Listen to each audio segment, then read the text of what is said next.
versículo diz assim: não se turbe o vosso coração, credes em Deus, crede também em mim. Olha que interessante, não se turbe o vosso coração, ou seja, não tenha um coração turbulento, um coração angustiado, não viva uma vida de angústia.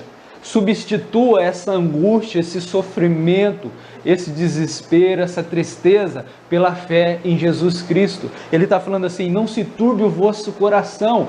Antes de se turbar o vosso coração, credes em Deus e crede também em mim. Mas aí existe um processo para que possamos colocar a nossa fé, a nossa expectativa e a nossa esperança no Senhor. Nós temos que buscá-lo.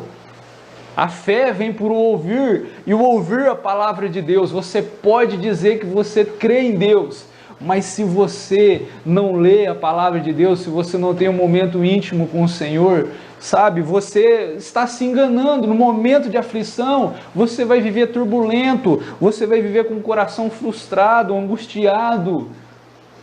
Então não adianta eu falar para você que Deus é contigo, que Deus vai te ajudar. Realmente Ele é contigo, Ele está, os olhos dele estão em você, mas é necessário você saber que Ele está cuidando de você, saber que Ele está no controle de todas as coisas, porque sabendo disso você vai descansar nele. Você vai descansar nele. Então, quando Jesus começa aqui, não se turbe o vosso coração, é pegar toda essa angústia, essa carga que o dia nos provoca, que o dia, o nosso dia de trabalho, dia de cuidar de casa, dia de cuidar dos filhos, tudo isso vai acarretando o nosso coração, vai carregando o nosso coração. É necessário nós descansarmos no Senhor. Nós temos 24 horas do nosso dia, um pouquinho que a gente dedica ao Senhor já é um renovo e uma direção para a nossa vida, para que não possamos viver uma vida turbulenta. Irmão, vocês sabem como é que é? Deu muito tempo eu vivi uma ansiedade e eu me controlo, me seguro ainda para não viver nesse estado, porque isso é deprimente, isso acaba com a gente.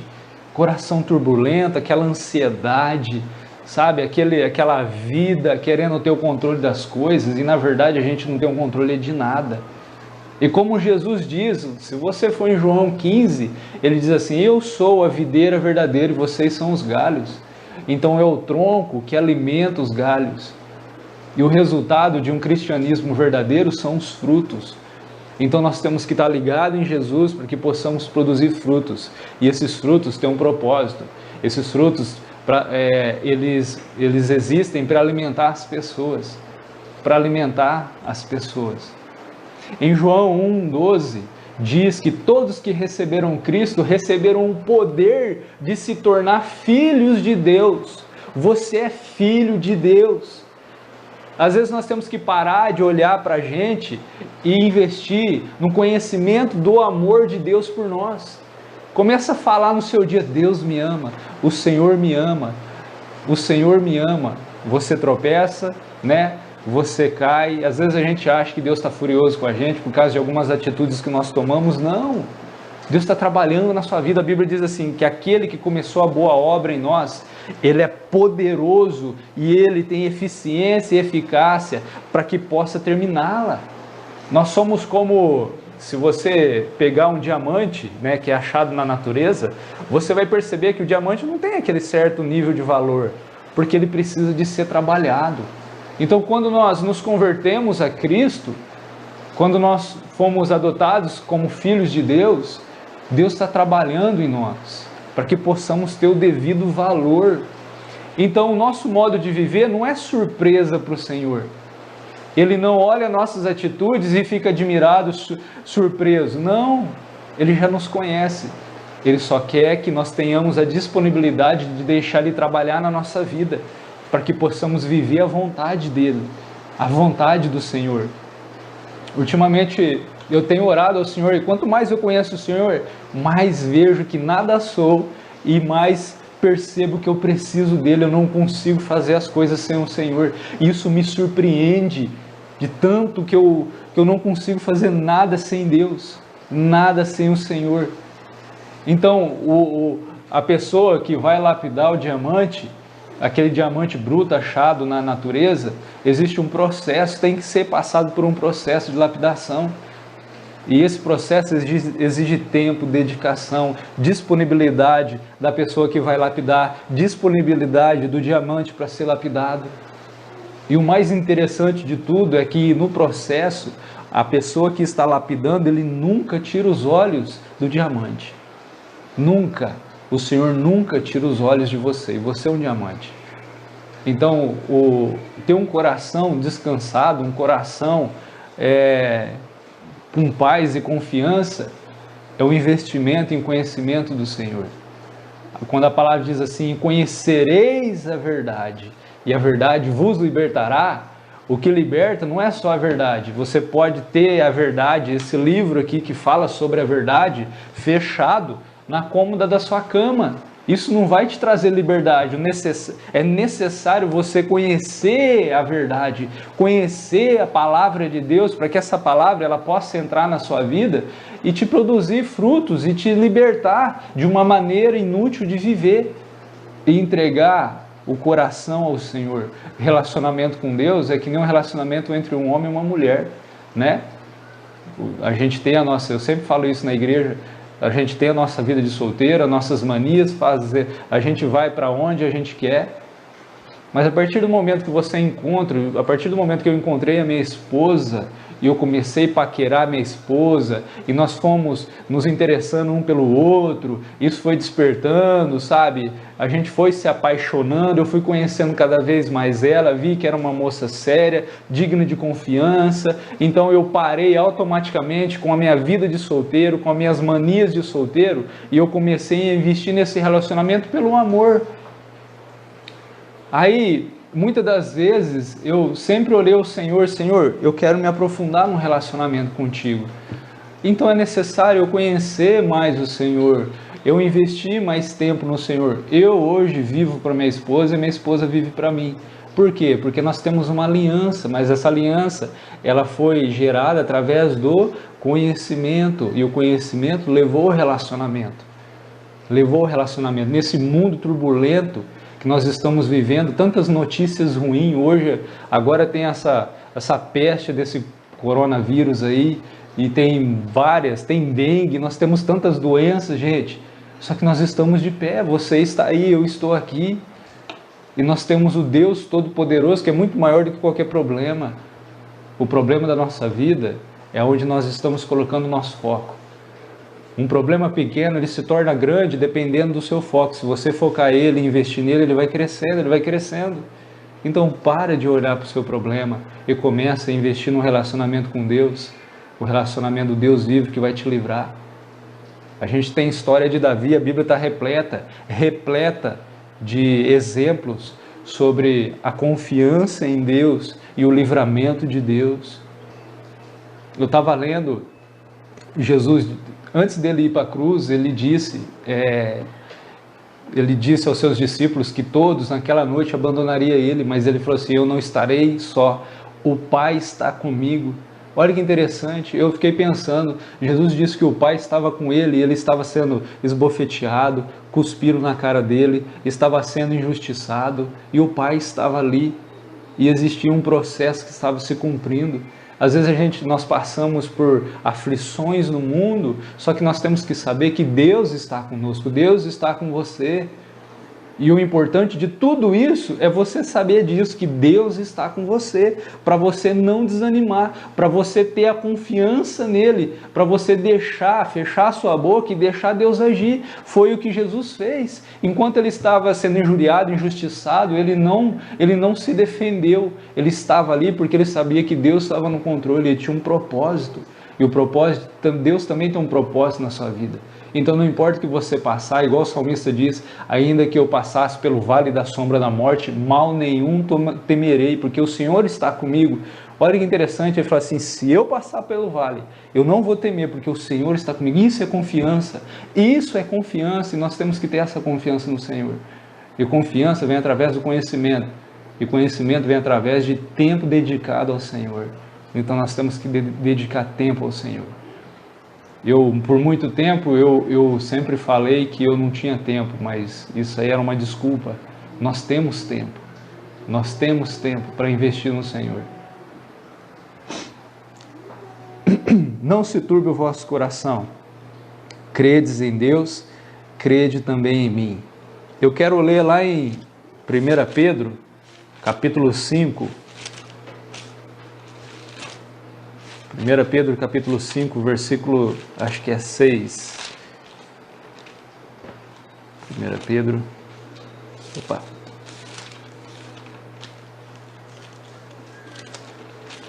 capítulo 5, versículo 6. Diz assim, irmãos, ó. Deixa eu marcar aqui para não perder.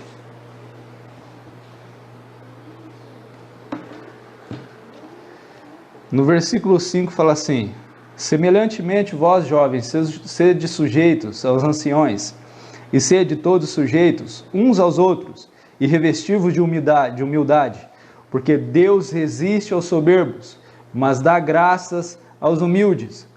Deus resiste aos soberbos, mas dá graça aos humildes.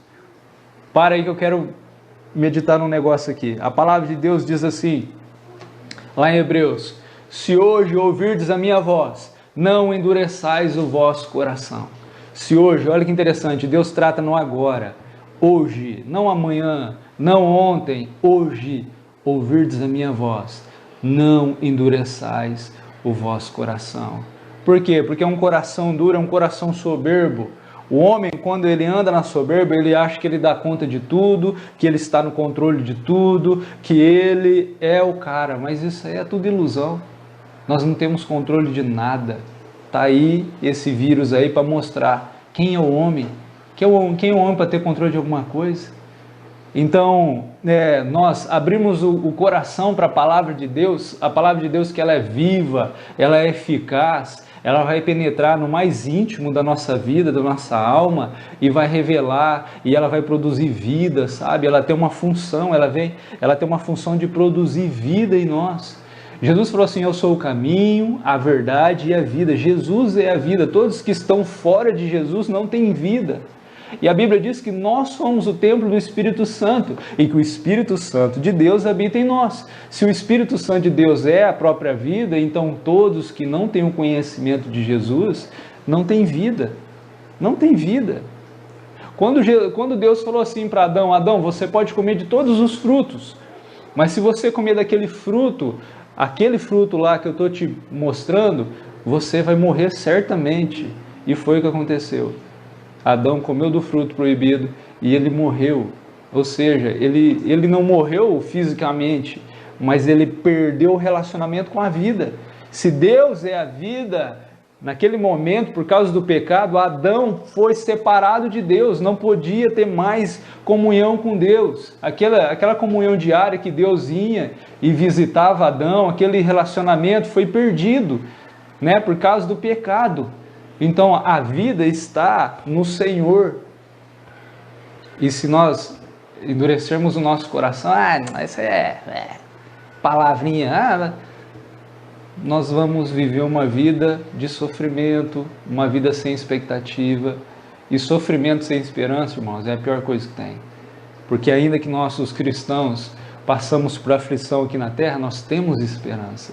Nós sabemos que o nosso Redentor vive e que Ele se levantará. Nós sabemos que Ele tem cuidado de nós. E nós sabemos que no momento, na hora dele, Ele vai se levantar ao nosso socorro. Nós temos a esperança no nosso Senhor. E viver uma aflição com esperança é um refrigério para a nossa alma. Agora, se você não tem esperança, meu Deus, é trágico. Mas, voltando aqui no versículo 6 de 1 Pedro 5, diz assim: humilhai-vos, pois, debaixo da potente mão de Deus, para que a seu tempo vos exalte, lançando sobre ele toda a vossa ansiedade, porque ele tem cuidado de vós. Olha que interessante. Humilhai-vos, pois, debaixo da potente mão de Deus.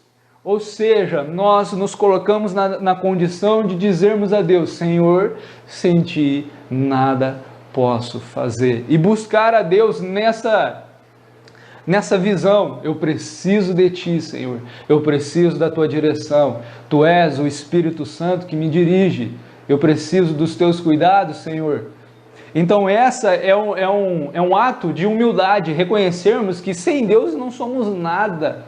E olha que interessante, aí continua assim, ó, a seu tempo vos exalte. Então no tempo do Senhor, no tempo determinado do Senhor, Ele nos exaltará. É no tempo dele, para que possamos esperar no tempo dele e não querermos antecipar as coisas, a gente tem que confiar nele.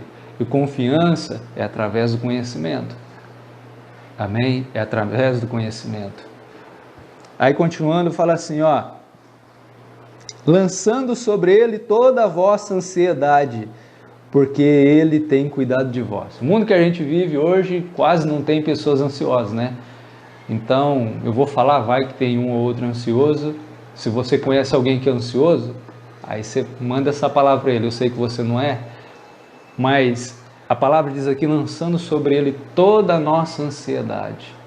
Por quê? Por que eu tenho que lançar sobre ele toda a nossa ansiedade? Porque ele tem cuidado de nós.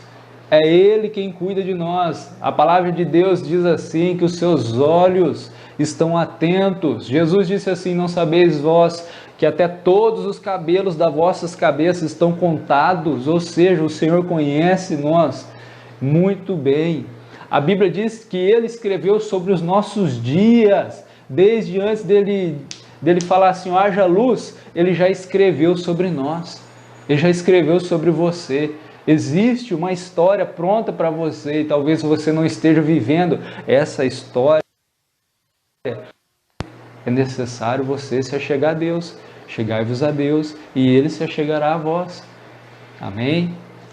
Aí continuando fala assim, sede sóbrios, vigiai, porque o diabo, vosso adversário, anda em derredor, bramando como o leão, buscando a quem possa tragar. Olha que interessante, não devemos ignorar a existência do diabo. Não estou fazendo aqui propaganda dele, mas não devemos ignorá-lo. Por quê? Porque ele está ao nosso derredor, procurando uma brecha para que possamos nos destruir, para que possa nos destruir, para que possa destruir a nossa família, os nossos sonhos. E ele não brinca, Deus também não brinca e o inimigo também não. E ele tem 3 objetivos.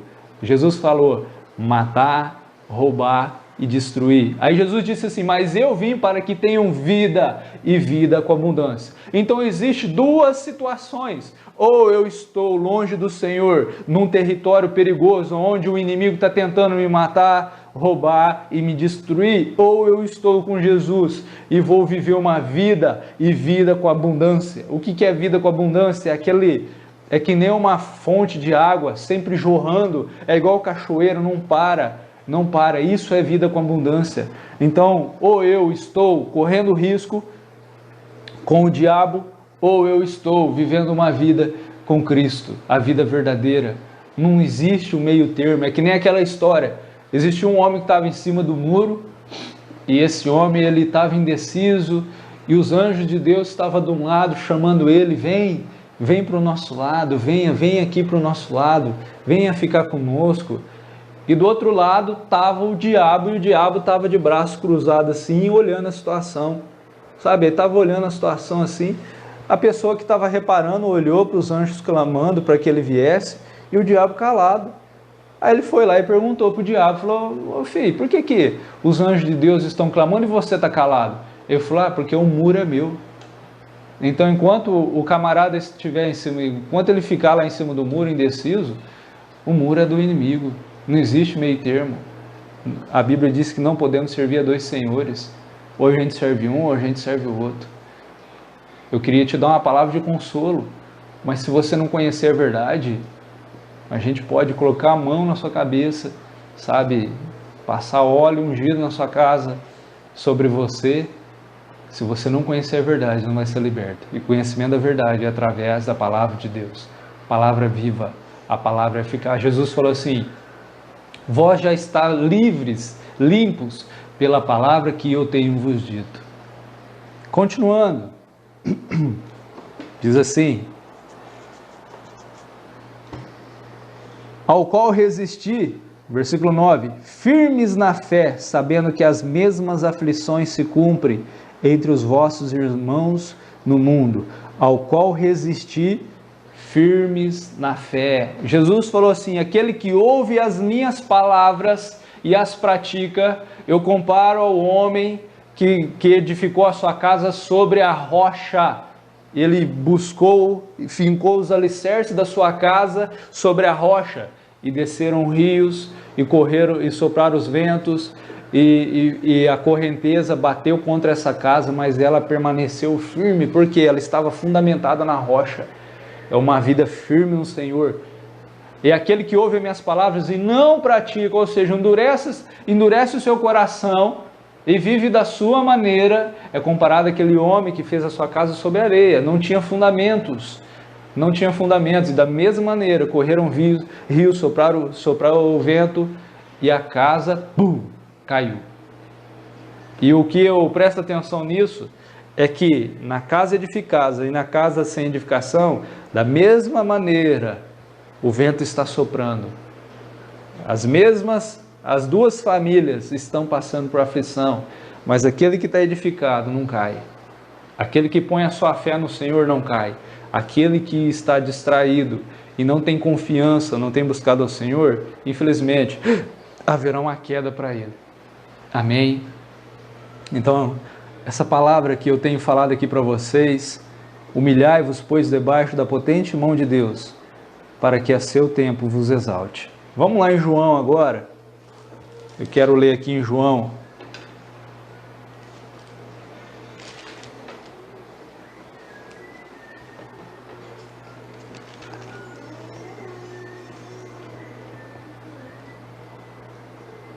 Versículo 5, João 14, 5, diz assim: disse-lhe Tomé: Senhor, nós não sabemos para onde vais, e como podemos saber o caminho? Disse-lhe Jesus: eu sou o caminho, e a verdade, e a vida. Ninguém vem ao Pai, senão por mim. Jesus é o caminho, Ele não é um caminho, Ele é o caminho. Ele é a verdade, e Ele é a vida. Ninguém chega a Deus, ninguém vai a Deus, a não ser por Jesus. Não existe Pedro, João, Paulo, pastor, padre, bispo, papa, ninguém, somente Jesus. Somente Jesus. Eu sou o caminho, eu sou a vida. Amém? É interessante nós sabermos disso. Aí no capítulo 15, você vai ver aqui, no versículo 1, Jesus fala assim: eu sou a videira verdadeira, e meu Pai é o lavrador. Toda vara em mim que não dá fruto, atira, e limpa toda aquela que dá fruto, para que dê mais fruto. Vós já estáis limpo pela palavra que vos tenho falado. Olha que interessante, a palavra de Deus, ela tem uma função de nos tornar produtivos. Então, se você pegar, uma videira, de tempos em tempos, o lavrador vai lá e ele tem que fazer a poda. Ele vai eliminar aqueles galhos que estão sugando a videira e não está produzindo nada. E aqueles galhos produtivos, ele também vai podar, vai limpar eles para que dê mais fruto. É isso que Deus está fazendo com a gente. Às vezes o Senhor começa a tirar coisas da nossa vida para nos tornar mais abundantes em Cristo, porque é Ele que nos sustenta. E Deus sabe o que nos atrapalha de termos um relacionamento sério com Ele. Então o que eu devo fazer, pastor? Você deve confiar no Senhor. A Bíblia diz assim: em tudo dai graça. É difícil. Imagina, você está andando com seu carro quebra. Oh, graças a Deus que meu carro quebrou. Ou você chega em casa, você já abre a porta, tem um boleto da conta de força, graças a Deus chegou a conta de força. Mas isso é um exercício, uma disciplina, Isso é uma disciplina, não é fácil. Ou você pega o saldo da sua conta e vai lá ver, o negócio está negativo e bem vermelho, o número. E você não vai, graças a Deus que está negativo. Mas você tem que saber que Deus está cuidando de você, não importa o que está acontecendo. Ele sempre está cuidando de você, sempre.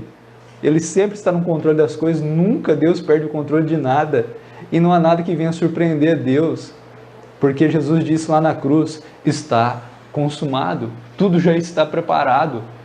A Bíblia diz que Ele nos elegeu e nos predestinou para filhos. Isso não quer dizer que você é obrigado a fazer a vontade de Deus. mas Ele tem um lugar especial para vocês. Jesus disse no versículo 14, na casa do meu Pai há muitas moradas, e uma dessas moradas é sua. Você é a noiva do Senhor e há uma festa preparada para que a noiva de Cristo festeje o casamento com Cristo. Nós somos os eleitos. Em Colossenses, o Senhor diz que nos tirou do reino das trevas e nos transportou para o reino do seu Filho amado. Então Ele nos deu condição de sermos filhos, né? Nós estávamos debaixo da ira de Deus. Quando Jesus disse lá no jardim de Getsemane, Pai, se for possível, passa de mim este cálice, era o cálice da ira de Deus. Aqui, esse cálice era para eu e você tomar, porque estávamos debaixo da ira de Deus. Mas quem tomou isso no nosso lugar foi Jesus Cristo. Por isso que Ele foi para a cruz e morreu pelos nossos pecados. E além disso, Ele tomou o nosso cálice, nos limpou, nos justificou, nos adotou e nos tornou filhos. Agora somos co-herdeiros de Cristo e herdeiros de Deus. E a Bíblia diz assim que Ele fez reis e sacerdotes para Deus e seu Pai. Então eu e você somos reis e sacerdotes. Agora, esse Deus não é digno de ser amado? Não é digno de um relacionamento íntimo com Ele?